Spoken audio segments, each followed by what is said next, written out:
Carrying on with how to connect with the Sasquatch people from my perspective. Point 10. If the Sasquatch people have a keen interest in you, then they will connect you to the people and the situations best suited for you. Be aware of this, know it for what it is, and go with it. When the doubt begins to lift and the trust strengthens, the magic will begin in earnest. 11. In my first few years, I established a few areas for gifting and enjoyed tremendous results. There were quite a few magical, humorous incidents that involved the gifting of food and small toys.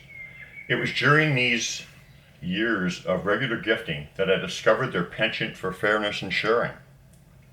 As a rule of thumb, they would generally take half of what I offered, leaving the rest for me. Before the Sasquatch people stepped from reality to myth to avoid contact with the white invaders, they were known to trade with some First Nations peoples. I wonder if this custom of sharing is a learned behavior from those not so distant days.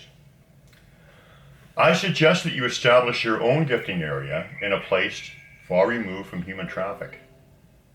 Leave them small gifts of food, and leave them in such a way that you will be able to tell who accepted your offering. At my gifting trees, I tied apples, cookies, and other various foodstuffs up in a tied bag and tied it to a tree. On many occasions, my bag would still be hanging intact and tied to the tree, but upon inspection, half its contents would be removed before being retied. I even had apples that I removed from the bag and placed some distance away show up again in the retied bag. The first gifting tree I had was the catalyst of a huge breakthrough in communication between myself and them. On the day in question, I approached the tree and saw perhaps a dozen glyphs placed with deliberate purpose at the base of the gifting tree. I related this story earlier in my book, but it is significant because it was the first time I knew for certain that they were using glyphs to communicate directly with me. Design a personal signature glyph that they will recognize as you. Make them aware of your intentions. Personally, I prefer small peel sticks because they stand out better in contrast to the forest floor's backdrop.